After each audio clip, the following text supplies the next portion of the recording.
I hope you enjoy the sounds of diamond painting.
I don't know if you can hear that.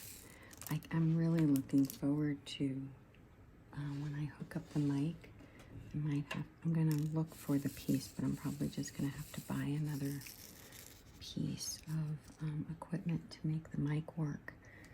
But I'm so excited for you to be able to hear the sleeping sounds of the dogs. It's so relaxing when they breathe out.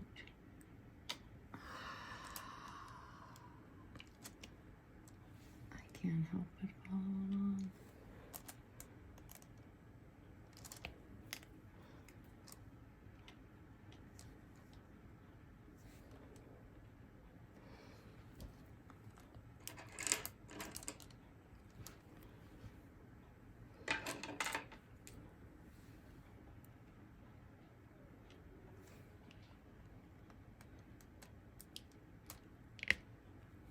So this multi-spacer tool has the pink in it, and as you saw, I could only put, it just doesn't pick, it wasn't picking up for me on an angle all the diamonds that I was hoping to grab in order to be able to multi much better. And it seems as though the white tack, when I touch it right, obviously, I can grab them more on an angle, which is allowing me to place 1, 2, 3. Oh, as I say it, they all fall.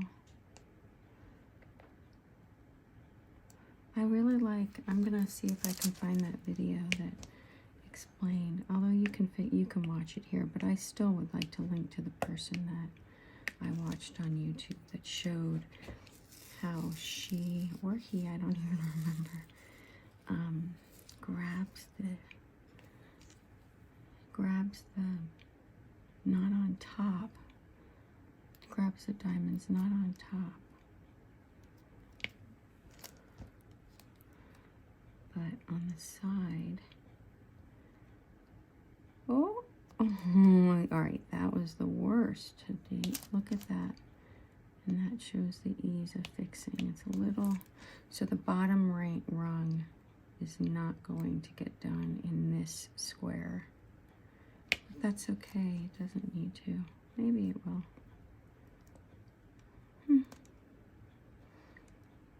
I don't know why I felt the need to push it like that. I'm just a wild child. I'm not. I took a personality test the other day, that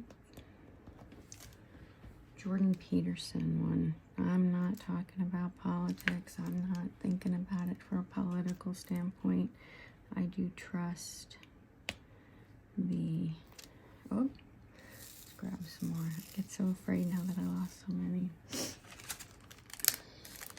Anyway, I took his personality. He has a personality 5 aspects or something like that. And oh, the sounds. How many people, I should take a poll. How many people do this for the sounds as well? Like have so much enjoyment from the sounds of the way that the diamonds attach.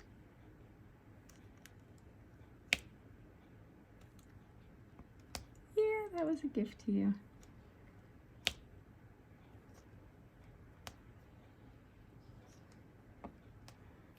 Right, 3. That was 2.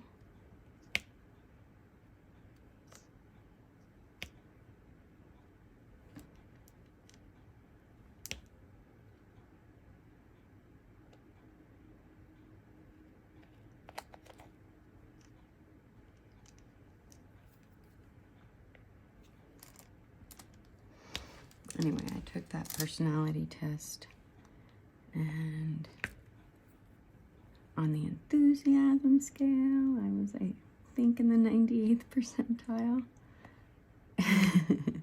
Makes complete sense for me, and I'm extremely happy about that. Obviously, can't be in the 98th percentile for enthusiasm and not be extremely excited about it. Isn't that great? But what it also said, which I thought was really cool, was there was a neuroticism scale, and neuroticism seems to be made up of 2 things. One is volatility, and the other is withdrawal. So, being that neuroticism is a negative, I mean, at least I view it as a negative, which makes sense based on where I am on the chart. Did I just finish all the eyes in the section? No way. How do I check?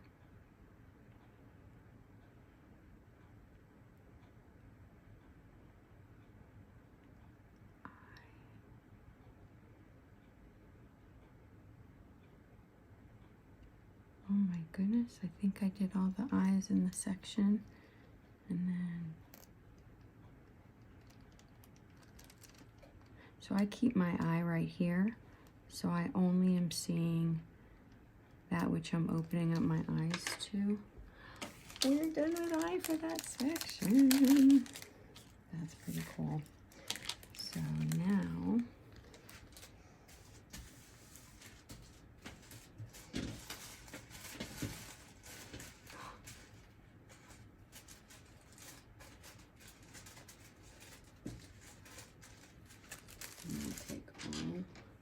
I don't know if you can see them, I'm putting them up here.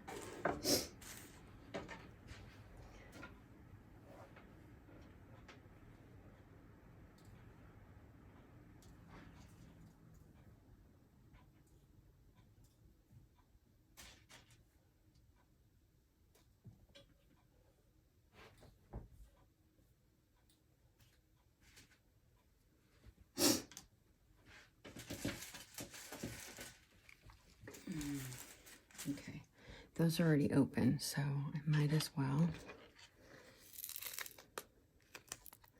I prefer the big tray.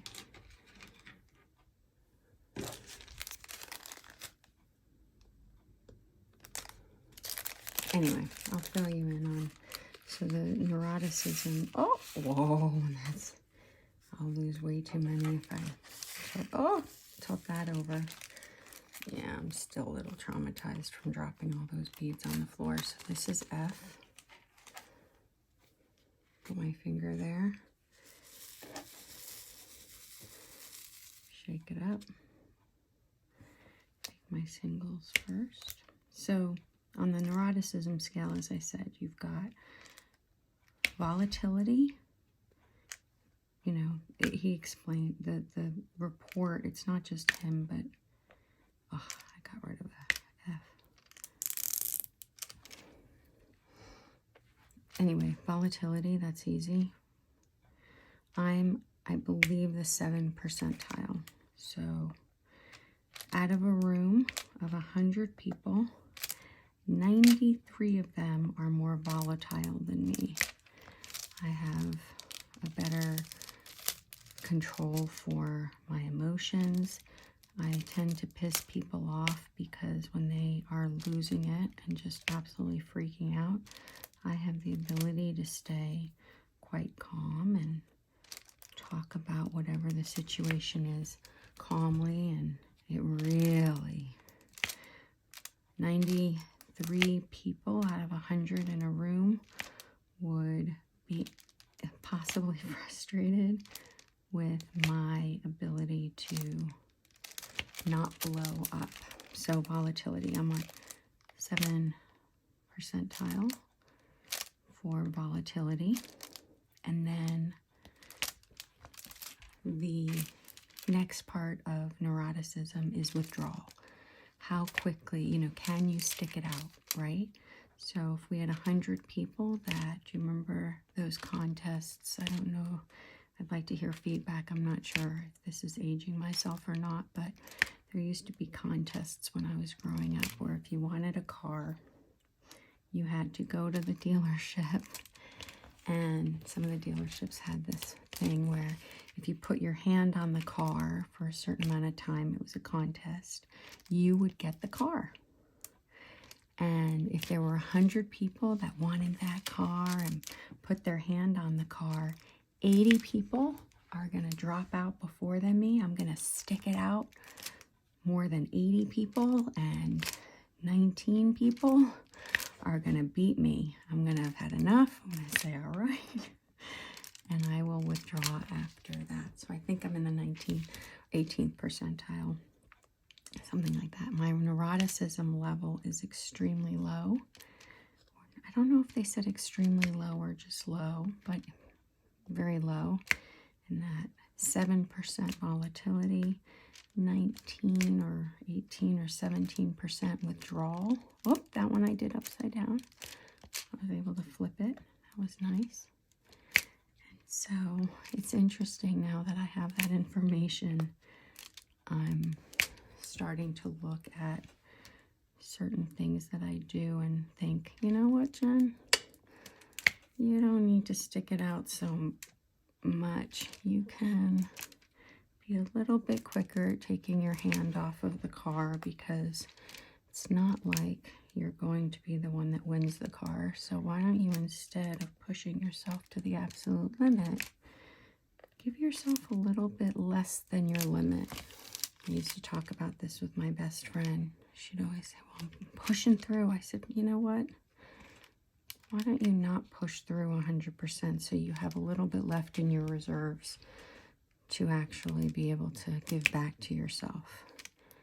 And I'm starting to think that what I've been doing for the last few years is not really giving myself enough in my tank to have that love and care for myself that I need. Instead, I stick things out. And so, not always. I mean, if you speak to a last ex-boyfriend, you'll find out I didn't stick it out. Love them. Still friends with them. I think that I'm incredibly grateful they're in my life, and want only the best for them. But I think that, oh, I kept falling back out. The volatility and the learning about myself on what scale of neuroticism compared to other people has given me such an incredible insight into maybe some strategies that I might decide to implement so that I'm not always pushing myself so much, getting myself as bad when most other people would have left. You know what? It's probably best to, you know, have a little bit not stick it out so much. Be a little bit more willing to withdraw. And the way it brings it back to diamond painting is, I think what diamond painting has been doing for me is it's giving me time without having to change myself or anything, because I really like who I am. But it's giving me the chance for that quiet, to be able to have that low volatility, high sense of peace. And I have the patience, because of my low withdrawal, to be able to stick it out. How cool is that? Wow, that is so neat. All right, so that's F. So let's see if we can figure out if I've done all the F's. Sometimes my eye just doesn't see them. There's 2 right there. Now I saw that people have these things called minders that are magnetic to remind them of where a piece might be missing. That's what I thought these devilish things were going to do for me, until I realized that the amount of static and cling it's to, they're not stern enough. So there needs to be something kind of stern. Oh, found another one. Did you guys find it? Tell me if you did. It's right there. So let's back up. Oh, I feel like there's F's right there. See, when you change your eye and you move around, they seem to pop up more. Oh, isn't that beautiful? Wow. Very cool. Very, very cool. There's one left. Putting it back in the bag.